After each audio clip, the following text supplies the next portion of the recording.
What's up, guys? Welcome back to round four, and today we're talking about redefining your why. So, Marty and Brent back here. What's happening, Brent? How you doing, brother? Doing good. Uh, I was.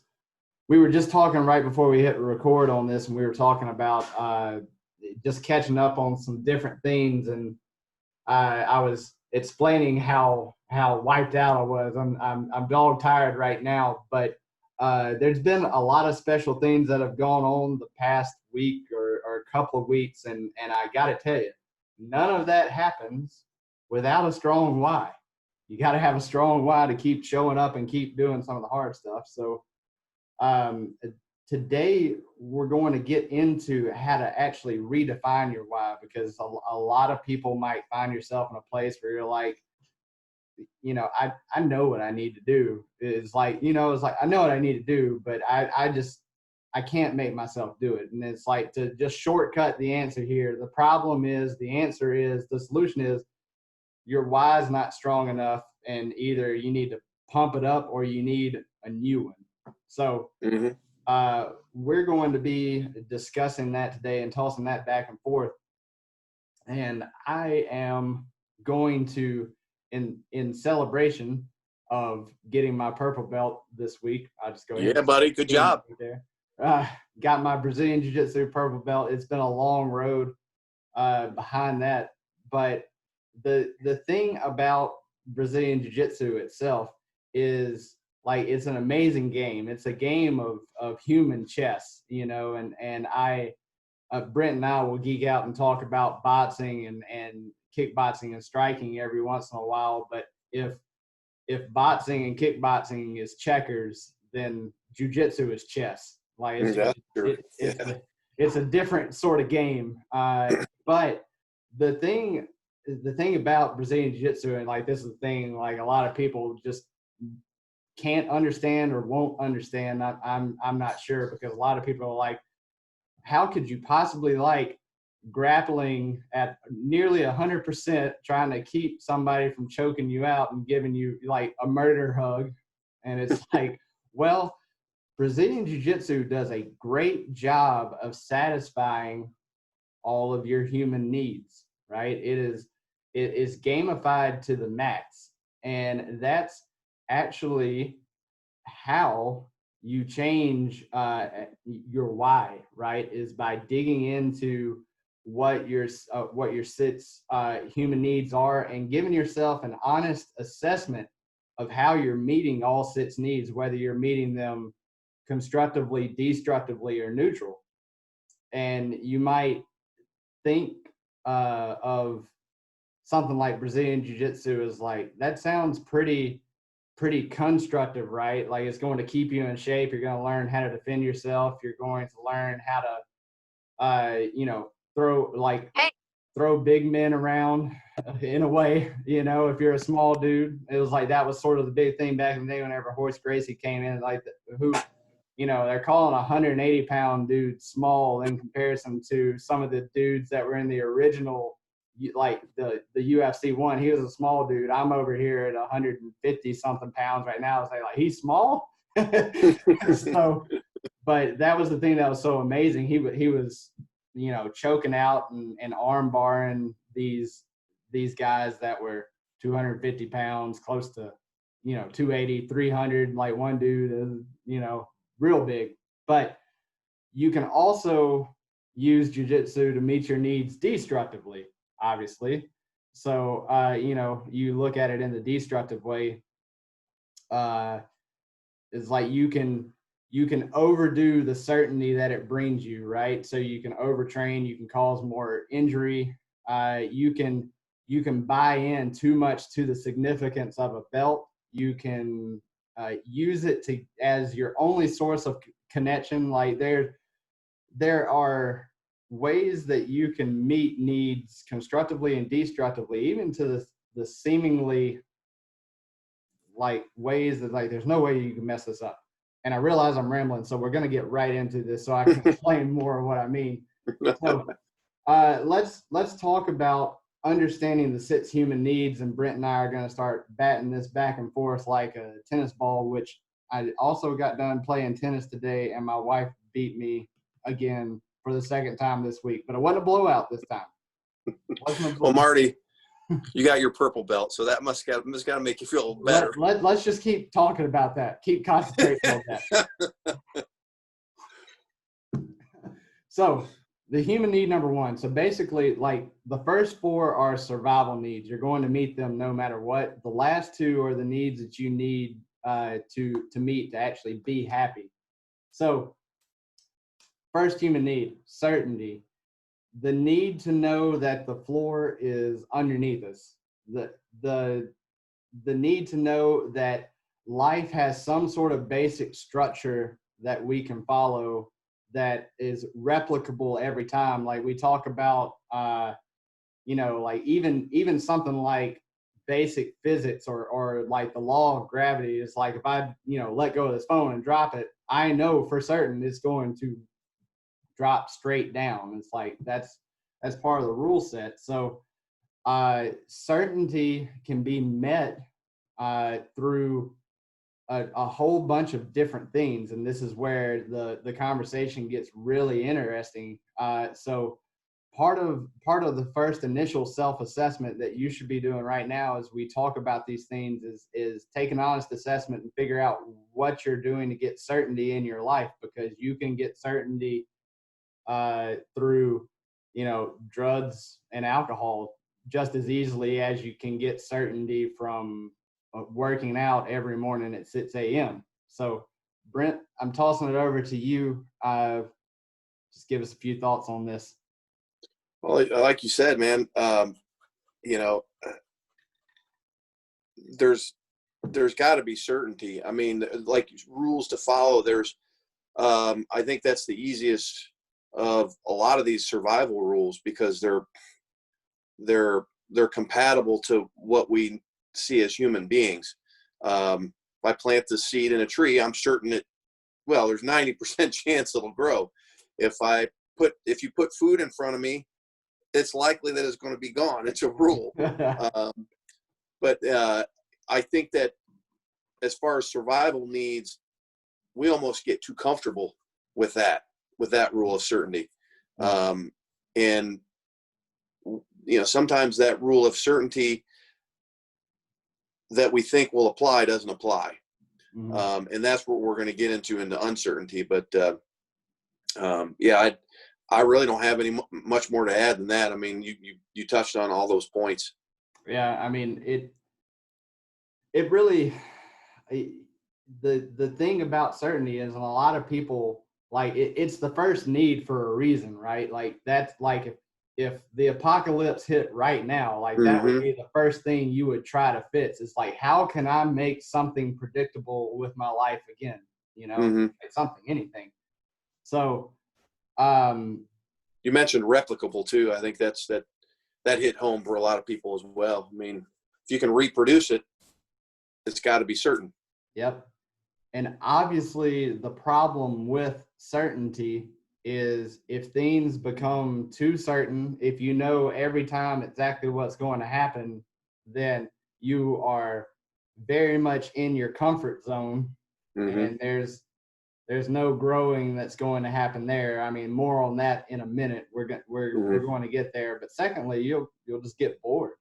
Like I remember whenever I was in the early recovery process of ACL surgery, and it was like my life went into a tailspin a little bit, because it was like, oh my God, very invasive surgery, all the nerve damage, et cetera, et cetera. But then in life for certain became rest therapy. And that went on and on and on. And somehow, because it happened over and over again, and there wasn't really any variety, no spice of life in there, I got stuck in a rut, for a while. It took me a while to dig myself out.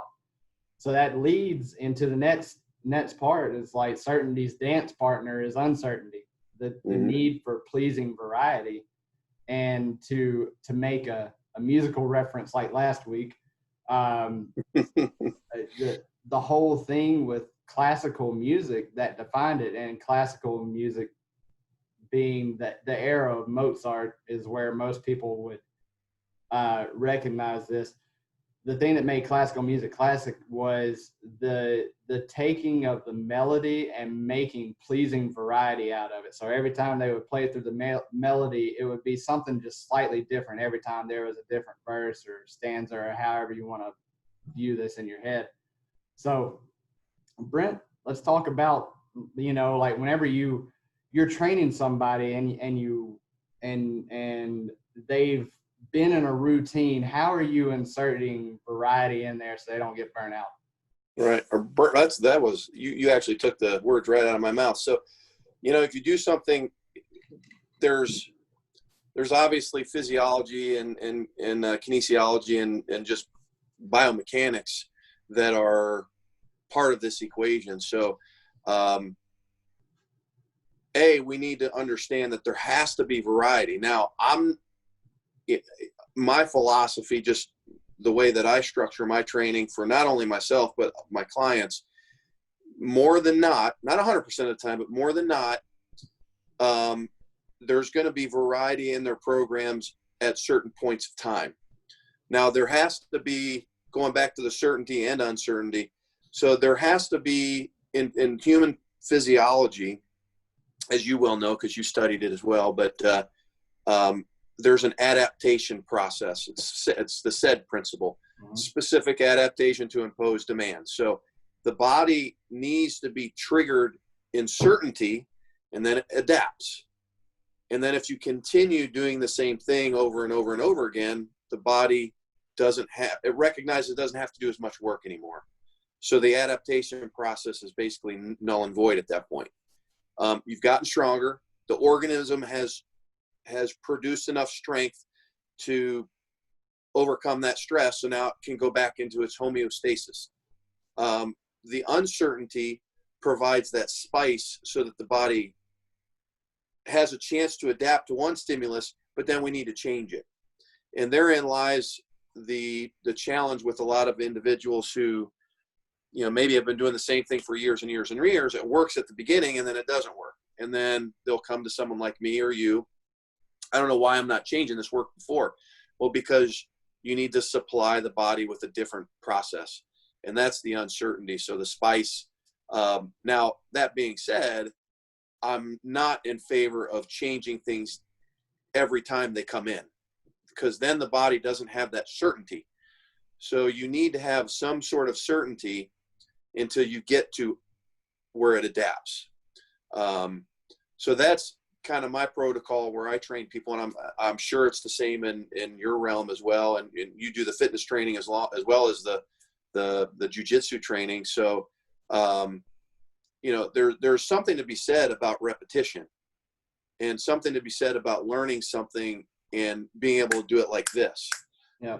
But there's also a lot to be said about creating that environment where your body has to continue to adapt to certain stimulus. So, so that in my training style, that's what I do. I'm not going to go into details about how I train, but there is strategies behind it so that the organism adapts, and then we change, and it has to adapt again. And that's how you become stronger, to create uncertainty in a certain environment, if that makes sense. Yeah. And that is the moral of the story, is like, you don't have certainty without uncertainty, and there's a balance between the two. Mm-hmm. If it's too certain, life's boring. If it's all uncertainty, like, your life is chaos, right? Right. Yeah. There has to be a balance. Yeah, absolutely. Yeah. And I'm sure, maybe you can give me some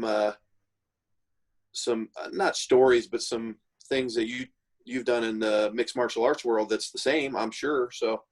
Oh yeah, for sure. I was just thinking, as you were telling me that, I was thinking, it's like, well, the certainty in jiu-jitsu, right, is like the human body. It's like the certainty is like the human body moves like this, and it doesn't move like this. Right? It's like, it's like your elbow's not supposed to go the other way. Right. So it's like basically you're following the same rule set as far as like where your leverage points are and all sorts of things like that. Not to get too technical on that, but the uncertainty is it's like you don't know what the other person's going to do. You don't know what they might be setting up. You don't know if this technique's actually going to work. You're going to have to switch to something else, et cetera, et cetera. So that's how it's satisfying the two needs. And the funny thing is, I remember the first forever, right? I can't even really put a time frame on it. It's like I would roll in jiu-jitsu and be just dog tired, like can't walk for 2 days, type of thing. And then all of a sudden you become so comfortable with being uncomfortable that and as as you start to hone your technique and you start to understand the nuances of positions, you can really not expend that much energy, because you've gotten so much certainty of like, oh, this is my money move right here. I don't need to worry. I just need to wait on them to do that. And then went right. Right. So, I mean, it's very applicable there. And, moving on, I sort of touched on this a second ago, to the next human need, and that's the need of significance, the need to feel special and unique. And that's why there are belts. That's where there are trophies. Like people do all sorts of things to be recognized as something for something, so purple belt in jiu-jitsu is, it's very significant to me. And it's one of those things where, again, I feel like this is the most dangerous need too. It can be. It has, out of all of them, in my experience, at times in my life, whenever I've been significance driven, it's always backfired for some reason. And I feel like it's like very self-fulfilling, right? Like, and you're the only one that gets anything out of it, but we all have that need, whether we want to admit it or not. And its counterpart is connection or love, right? Like, it doesn't necessarily have to be love. It can be just connection. You can get connection through just being around like-minded people. Whether that's a good group of people or a bad group of people, it's still a connection. And just like certainty and uncertainty are dance partners, so are significance and connection. Because if you get too special and unique, you distance yourself from the group, and if you just conform to everything the group does, you lose your significance. So throwing it over to you on this one. Yeah, man. It's kind of cool that your mainstay now is an individual sport, where I've not participated in an individual sport per se. I mean, sure, I've done a little bit of boxing and things like that, but it's not to the point where I'm in a ring with spectators and referees and stuff. I came from team sports, and you were talking about significance. Yeah, I think everybody, they want the pat on the back. They want to feel like they've accomplished something individually. So even as a part of a team, when the coach, I'm going to say, calls you out, for lack of a better term, but really brings you to the forefront, saying, "Hey, man," and maybe we're watching film and throws a good hit up 3 or 4 times, you feel good about that. And but like you said, it can be a slippery slope, because you can almost kind of get too much of an ego about it. And very often this happens in professional sports. And I think we could probably, in the past decade, I'm sure we could name several people who played, especially in the NFL, that I can recall, Chad Ochocinco and, gosh, who else has there been? I mean, you can think of a lot of people that think of themselves as better than the team, and then the team is just disheveled and almost to the point where they lack respect for that person anymore. So that therein lies the dichotomy about, yes, I'm a special player, but I still need to be fulfilled by my team. So, and we could go back and name some of those people too that they have a lot of accolades. And I'm going to bring Drew Brees up just because, they're just within the last couple of years, he broke all sorts of records, but he shared that moment with his family and his team. He wasn't, look at me, look what I did. It's look what the team helped me do. So, seeing it from a different viewpoint from an individual sport, I like that contrast between you and I. And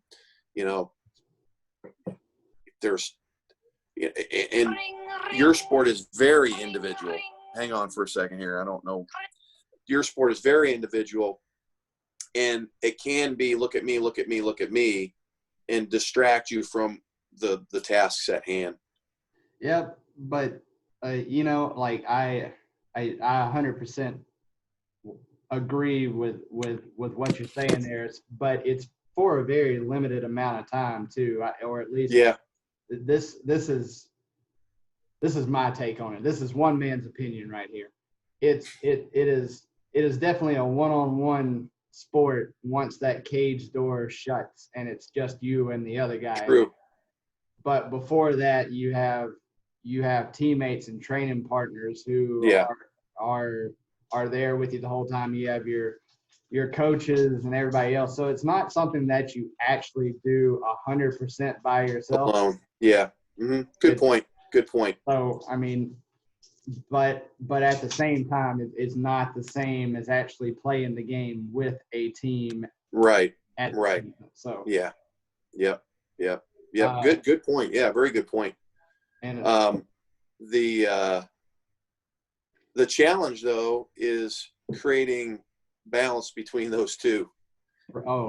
Absolutely. Because I mean, you can run into situations, obviously, like, and this happens all the time, and not so much on the local level, but on like the world stage, the UFC level type of thing. Like you have these big gyms that have a lot of top name fighters in there who all fight in the same weight class, knowing that there's a good chance that I could be training with you for the last 5 years, and then all of a sudden we have a bout agreement coming up, and now I have to fight you.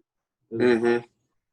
Oh man, like and that puts gyms in a bad situation, because it's like this coach can't watch that guy train, and then it's like it can spiral out of control really quick. So, Yep.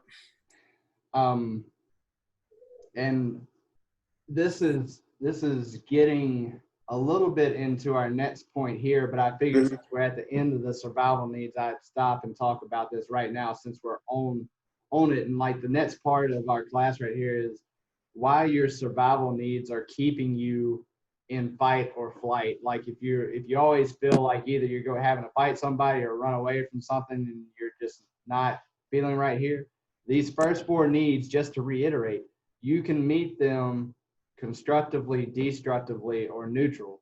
And the easiest one to think about first is destructively. And the reason that violence itself, like not mixed martial arts, but violence itself, the reason that it still exists is because it meets these first 4 needs, right? You're going to meet these first 4 needs or you will not be alive. That's why they're called survival needs. So, there's a lot of certainty in violence once you find out what real violence is. And a lot of people don't know what real violence is, and they think they want that, and then and the problem is they actually find it, because you find what you're looking for. Obviously, there's a lot of uncertainty in your life whenever violence rules your life. You can get significance from violence by beating up on somebody and feeling like you're the big bad of the world. And then Mm-hmm. obviously, like there's an intimate connection while two human beings are being or more or being violent with each other. So if you feel like you're constantly fighting, if you feel like you're constantly running away, then there is a almost 100% chance that your survival needs are being met in a destructive way. But on the Mm-hmm. flip side, love meets them too, right? Mm-hmm. There's certainty in love.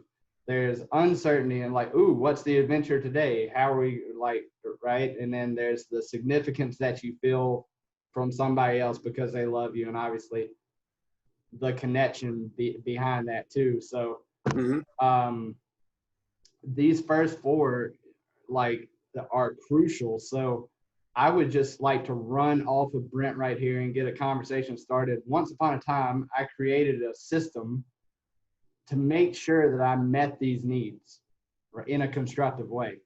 Mm-hmm. This is what I use to take myself out of the darkest times of my life and set myself on the right course. So I tied in my fitness with certainty. And the philosophy behind it was, if the world came to an end and I only had to depend on me, like I needed to be certain that I had the physical capability to handle whatever was flying my way. So I Mm-hmm. decided that fitness was going to be how I met certainty. Uh, Uncertainty, I decided that was going to be my message of the day whenever I would, whatever I would put out into the world, because I really didn't know. Like I would take it day by day, and I would wake up one day and it's like, today I feel like I should be talking about this. So that was like my variety and spice of life. So I did that for a while. My significance was, what am I innovating on? What am I adding together? Right? Because Tony Robbins says this, it's like there's two ways to have the tallest building in town. You can either build the tallest building or tear everyone else's down, right? And obviously tearing everyone else's down is very destructive, right? Mm-hmm. So innovating is guaranteeing that I'm building instead of tearing down. And then connection was an action that I had to take for most of the time my wife, but it could have been friends, like close friends and family, an action for them. So thoughts on that? No, really, I mean, that's phenomenal that you figured that out in your early adulthood. I think, you know, especially what we're seeing today with violence today and things going on in these major cities and riots and disruptions. Whether, the political climate in your local city that's being terrorized is good or bad. It has nothing to do with it. And I think, obviously, these individuals that are creating the violence they're creating that need by destructive path. I guess because I grew up in a pretty good home. I was loved by my parents. I had good friends. I was brought up, as a pretty good kid. I'm blessed to not have had to go down that path, so I don't understand that path. I think more than not, I've had that constructive survival mechanism. So if something's broken, I need to fix it. If something, that's probably why I got into fitness. If somebody's broken, I need to try to fix them. And that person that I'm trying to fix provides me love, not in a very platonic way, but when I help them create results, it provides me love, which provides me significance, which, basically perpetuates, and it helps me grow. Now, so when I see violence and attacks, either politically or religiously or, race wise, I don't get it. I don't understand it, because I haven't ever had to do that before. So from basically the first 4 human survival, I've always been on the other side. I have never been on the violent side. So, maybe there is something to that, but I certainly think that the strategically being constructive is going to be a lot better for outcomes than destructive. And I would hope that 100% would agree with me out there. But if you don't agree, I want to know why. Yeah. I don't think violence ever solves anything. No, it doesn't. Or, that at least, this is what violence solves. It'll keep you alive if you win. If you win, right? Right. Like that's the big contingency behind it. But the thing about it is, this was a big aha light bulb moment for me, was seeing those people, what's going on currently, what's gone on in the past,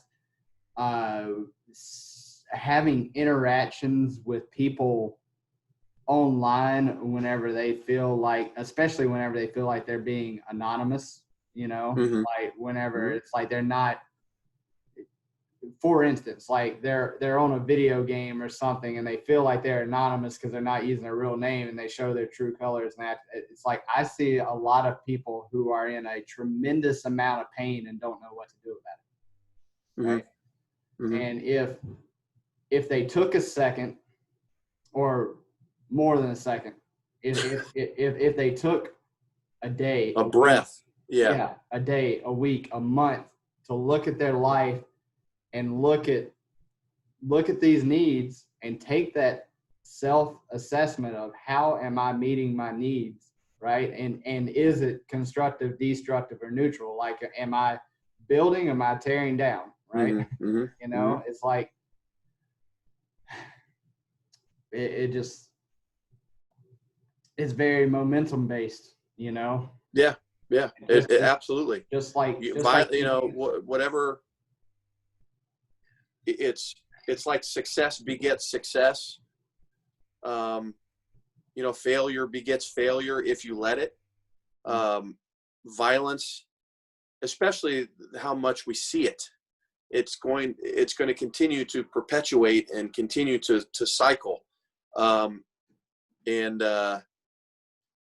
So violence begets violence. So we as constructive citizens, how do we help stop that? How do we help that process without coming back to our cities and seeing them burn down to the ground? So I mean, this is kind of getting off on more of a the American climate, but I think it's a good conversation to have. Let me bring it full circle though. Let me bring it back. Yeah. Our good buddy Alden Mills that we were on the gym boat with, I saw a post he made the other day, and he was like,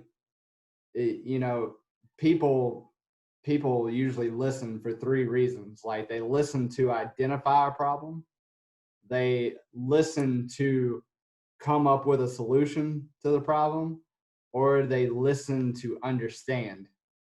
And in its essence, this is what we're doing right now, is we are trying to come to an understanding, right? Because it doesn't matter what the argument is over. Anytime that there's an argument, the person that's, or like, somebody's trying to be right logically, logically I'm right.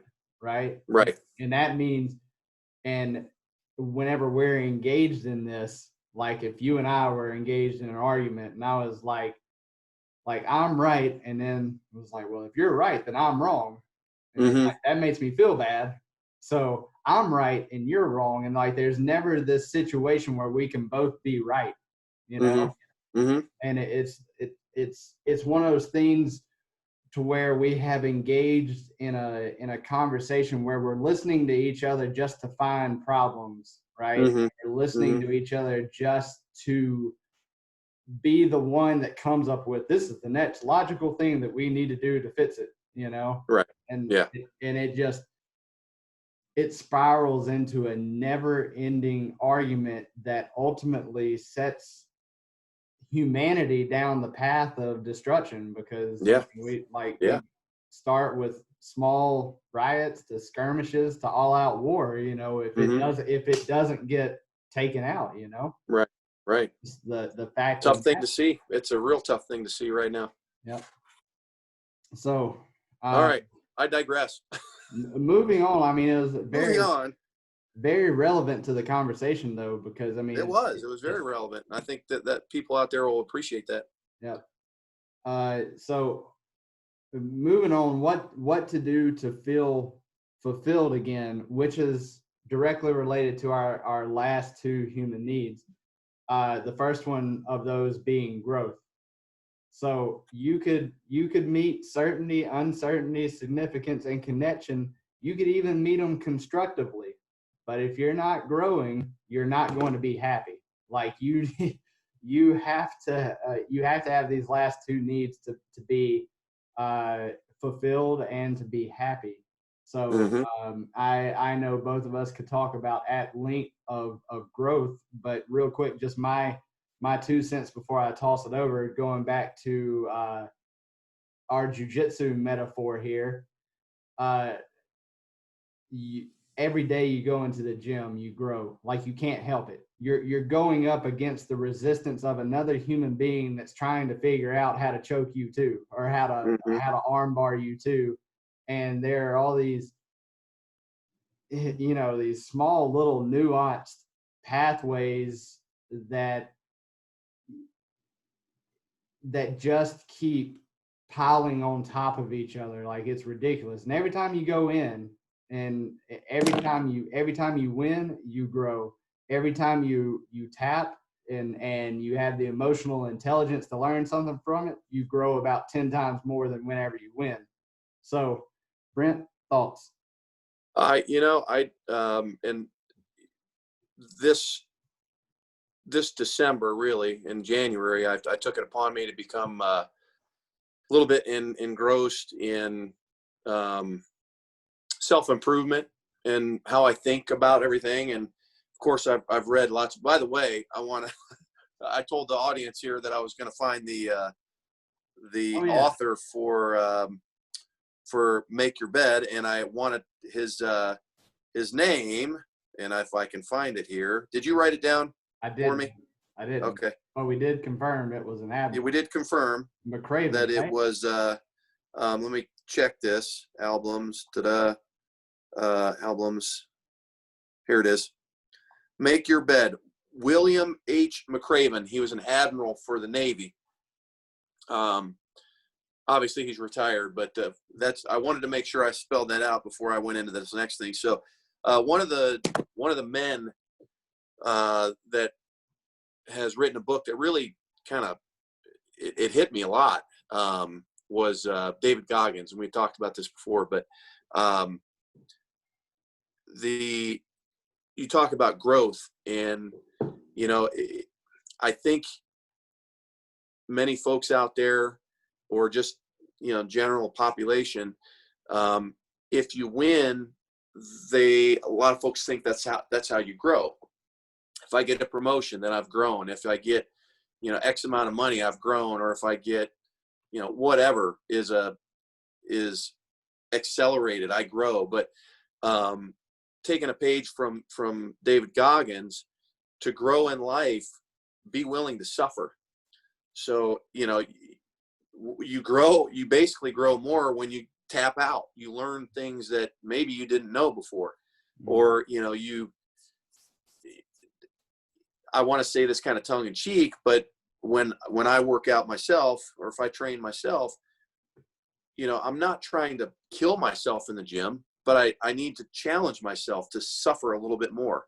Whether it's, putting on a little bit more weight, or doing more reps, or doing something different, or doing something that I don't necessarily like to do, that suffering. And I think the most growth is done in that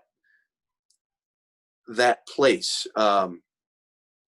And I think I've made mention, I don't know when I made mention of this, whether it was just you and I in conversation or one of the rounds prior, but Shawshank Redemption, another great kind of analogy, or art mimicking life, is when he breaks out of jail, he says he crawls through a mile of shit to come out clean on the other side. Well, that's suffering. And if you don't have the intentions of putting yourself out there, then you might grow a little bit, but you're not going to grow to full potential. And that's really what this is all about, is how can we go from where we are to where we want to be? And we have to, that's a lot of potential, and we can fulfill it by creating an environment of, tongue-in-cheek suffering. Right. That makes sense? Mm-hmm. And to answer the question, or at least to answer the question in my way right here, of how to get from where you are to where you want to be, I came up with a little 5-step process as a part of that earlier system that I was talking about, to guarantee growth, right? It's like, and this cycle repeats. It's like, learn, right? Choose what you learn. Like if you're going to grow, it's like you have a choice on what you're learning, right? So so you learn it, you teach it, you document it, you implement it, and repeat it. So learn, teach, implement, document, repeat. Right? There you go. So that's Hope you all had pens. Write that down. Learn, teach, implement, document, repeat. Yeah. Like that was my mantra for a long time, right? And the most important step there is what? Learn. Well, that's true, but I think it's repeat. Oh yeah. Because right. it's that perpetual. Yeah, you forgot number 5. If you just do that once, you're going to stop growth, but you have to repeat it. You have to repeat it. Rinse. That's what do they say on shampoo bottles? How'd they get people to buy more shampoo? Like, wash, rinse, repeat. Yeah. It's like you gotta do it more than once. Yeah. I was just thinking from a personality standpoint, I almost geeked out on it for a second, but I was like, it's funny how, like, we meant the same thing, but right. It's like, what's the most important thing? And I'm like, always be learning in my head. Right. Well, of course. Yeah. That's a normal thing. We should be doing that. We learn every day. And then you were like, repeat, start again. And I'm like, what? Oh yeah. So great rules to live by, though. I mean, I think anyone can get a lot out of those rules. And just moving on from it a little bit here, it's like you get to a spot, at least if we're talking in one subject in particular, right? Like any one topic, there's usually a point where you can only grow so much. Like you usually get to a point where it's like you really can't get any, at least not noticeably better, right? Within a reasonable amount of time. Like you're going to continue to get better, but it's not like it's going to be like big leaps and bounds at a time after a certain point. And usually that comes at about the time where you start feeling the need, the second one of the fulfillment needs to contribute, the need to give back. So that's the next one right here, rounding out the 6 human needs is contribution. What are you doing to contribute? What are you doing to give back? And if the answer to that is nothing, then I mean, no wonder you're not happy if you're not happy, right? So I think of my happiest moments training on the mat and anywhere else. And that's teaching other people, like my secret, quote unquote, my secret moves, you know, and techniques in the gym. Is like I back up to like a week ago, somebody had me in a move that's called an omoplata, which is A what a plata? it's Sounds bad. Sounds like it could kill you. Well, probably not, but it certainly could be painful. It's a shoulder lock with their legs. So your arms like this, and their legs are actually what's cranking the arm. Oof. And I have an escape from that. That's pretty unorthodox. Like usually people will roll out of that. Like you'll start going this way, so they'll roll over to get out. Some people will stack into it and start to like pop their arm out a little bit at a time. I have a thing I do where I slide my opposite side knee flush to them and I'll roll. And whenever I do, if they don't let go, it's like I'll throw them. Like it unravels the technique and throws them at the same time. And it works so well, and it's ridiculously simple. And I showed them that technique last night, and they were like, right, they were just like dumbfounded over that. And just being able to give back, even in like just a little small way like that really lights me on fire. So yeah, that's probably why you do what you do and I do what I do. I mean, I think we found our calling, and we're able to give back like that. Now, you know, fulfillment for me, I mean, like you, I train a lot of different people. I train people that are 90 some years old, and I've trained 10-year-olds, but the process of either teaching someone something that they didn't know that was like an aha moment, or watching someone over time become a better version of themselves in a gym setting. I mean that's where I see people. Things that used to be difficult aren't difficult anymore. You know, when I talk about some of the people that I train that aren't very mobile, just seeing them get up without the use of anything helps, lets me feel like I gave something to them that meant something. It actually may end up increasing their life by a year or two. Who knows? Because they can get up, or they fall down. They don't get hurt because they're stronger. Going back to my athletic population, my youth athletes, it's cool to see these athletes create a sense of pride about what they're doing in the gym, and it transfers out onto the field. And then it's even cooler when they're getting invites to camps or scholarships and things like that. I mean, it helps. It just makes me feel like I've used my gifts to the point that they should be used. So that fulfillment, I think, because we're teachers, we serve others. I think we've already had that fulfilled. Yeah. Which is very cool. Oh yeah. Yeah. And you started talking about this earlier too. It was like, but once you've hit the cycle, so to speak, once you are actually hitting all 6 human needs constructively, it's momentum in the good way. It's like you get the certainty out of, this is how I run my day, the uncertainty of like, oh, who might be coming in, who's different, who last minute changed appointments on me.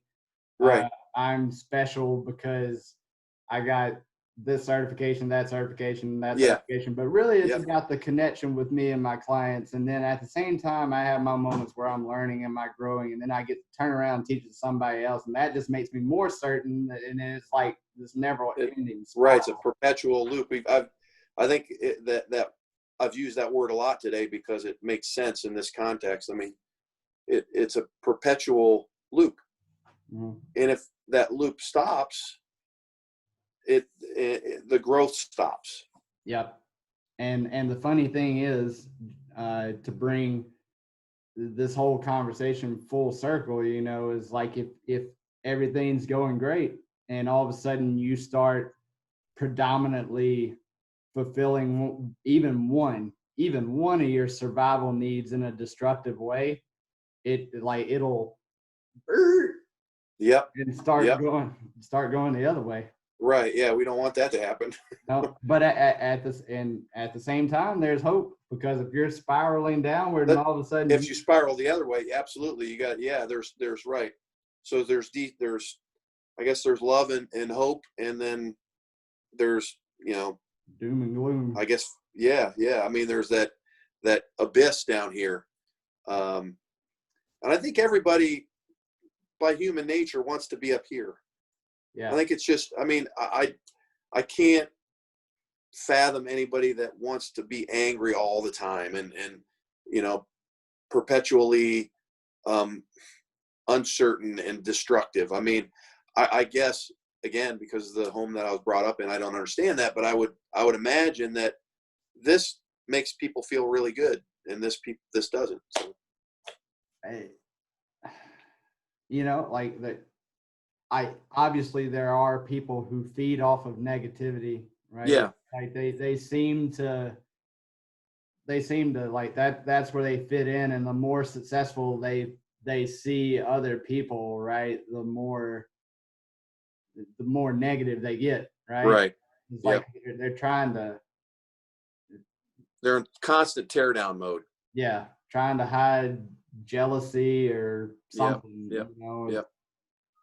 Which sort of all this leads into our next point, and all of us can try to meet all of our needs constructively, consistently, which is like that's the name of the game of life. It's like meet all of your needs constructively and consistently, and things are going to be going pretty well for you.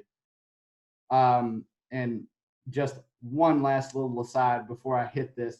One of the first conversations between you and I that made me realize I liked you a lot. He's like, you know, I want to hear this. Brent was like, you know what I can't stand about a lot of people? It's like all the freaking doom and gloom. Like everybody's Johnny Raincloud and et cetera, et cetera. It's like, it doesn't have to be like that.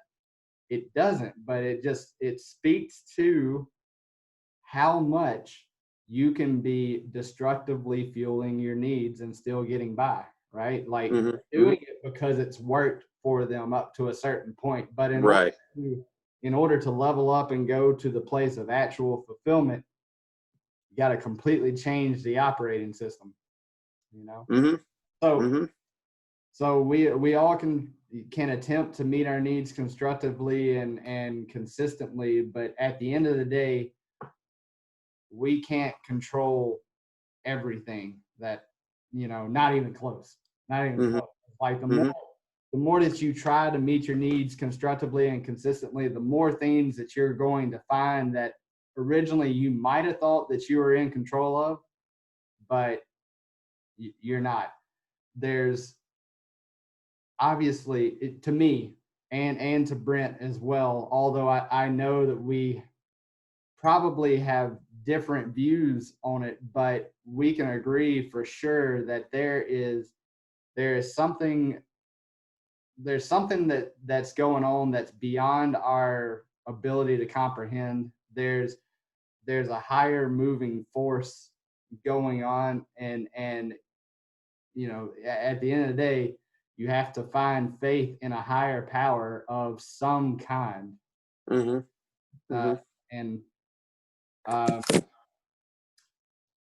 I'll go ahead and toss it over to Brent on this one, and I'll circle. Be happy.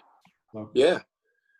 Well, it's you know, as you and I were talking, you know, another, you know, I find a lot of value in faith, me personally, and not because I have to, not because I was, you know, I'm not going to say forced, but my folks took me to church, and I grew up in the church, and when I got married, it was very important to my wife that I transitioned to be Catholic. I was Presbyterian before.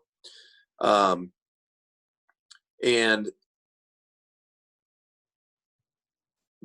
because it was important to her, it was important to me. So I decided that was okay for me. And, this is a really hard topic to talk about because there's obviously some, folks out there might disagree or might not have a background in Christianity, or maybe they're atheists, and that's okay. This is just about how, I think it's important that we have faith is pretty much the what holds me together. It's faith that when I die, I'm going someplace that's better than here. Faith that the Catholic Church, at least in Knoxville, hopefully will spread the message of hope and faith and love.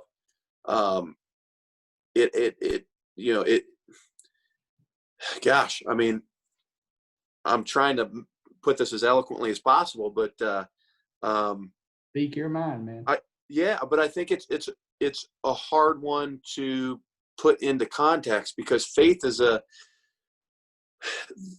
it's not concrete. It's, in my opinion, it's emotionally driven. It's something internal. Do I have faith that my car is going to start up when I leave here? I have faith, but it's not a fact. I mean, it's supposed to start, but I have faith. So it's more of I guess a deep, spiritually driven thought process, whether, again, if my car is going to start or I'm going to make it home, or I feel like I'm going to, I'll be I'll have a one-way ticket up to heaven when I die. But I think at the end of the day, it's like you said, it's having faith in something that's beyond comprehension. It's not about me or material possessions or even going to church for that matter. The church is a sanctuary where we can get together as a group of people and or like-minded individuals and hear the word of God. But it goes beyond the church. I believe that many folks have this belief that if I'm a Christian, I have to go into this church. But being a Christian isn't about a church. It's about faith. Right. And you can practice that faith anywhere you are, in your car, outside, on the grass, on the beach, in your house. It's about faith.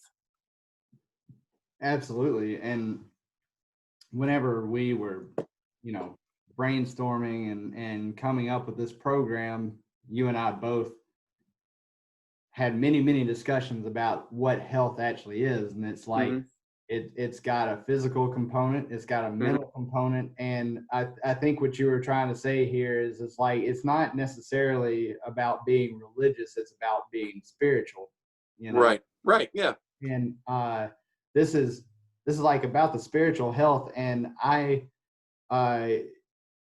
I'm also with you on whenever you said that it's emotionally driven, and it's the mechanism that you are using to interpret your emotions and what they mean. And let's face it, there are emotions that everybody runs across that you're gonna need some help resolving. Like, it's just too much for one man to deal with, right? Whenever you encounter certain emotions like grief or agony or something like that, like it's like those. Or it could be the other way around. I mean, I have 2 children, and you look at them being born and you're like, this is crazy. Like, how did this happen? So it can be the other way too, grief or, very pleased. Right. Or, it's unfathomable that I created this. Right. So whether what we're trying to say, the point that we're collectively trying to say here is like at a certain point, you have to realize that as good as your intentions may be, that you're probably, if you're listening to this and comprehending it, you're probably human, and humans mess up, right? So you have to find a way to find some grace in your failings. You have to find a way to forgive yourself for messing up, or have the premise of I am forgiven for my past trials, sins, tribulation, however, Whatever. Yeah. Mm-hmm. however you want to put that, because at the end, like I know for a fact that I haven't made every decision right, and probably nowhere close to even half and half. It's probably like 70% wrong, 30% right, if we're doing good. But at the end of the day, without faith in some sort of higher power, whether that's God, the universe, whether you're a Christian or Muslim or whatever it is, whatever that mechanism is, you got to have it right there, or you're gonna like implode, for lack of Mm-hmm. lack of a better word. Well, there's just one piece that, I've heard many times, like over the years, there's, I feel really happy, but there's just something missing. Yeah. And it could be the ability to, find that higher power, that whatever it is. For me, it's God. For other denominations, it's maybe something different, but that's something outside of yourself that you have 100% belief in. Right. Mm-hmm. Yep. So very well put. That's a tough topic, I'll tell you. It is. I mean, it's one that people don't like to talk about for whatever reason. And it's hard to present your ideas so that, there's a comprehension, or there's a connect for people. And I think it's for the same reason that we were talking about earlier. I feel like so many people listen to each other to find a problem, or listen to each other to figure out what to say next so they can be right.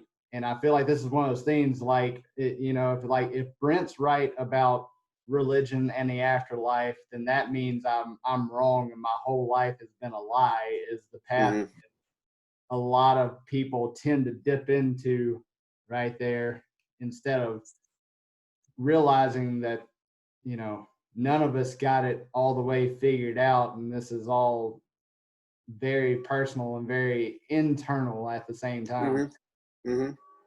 So I feel like the answer to this is, like, there could be a possibility that you're right, I'm right, Joe's right, everyone's right about whatever it is, right?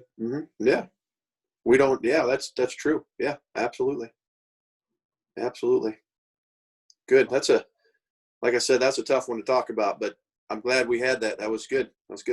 It is. I mean, and not the actual intention of this round today, but I mean, it is a hope of mine that the world collectively moves towards trying to understand each other than trying to be right, because being right isn't all it's cracked up to be.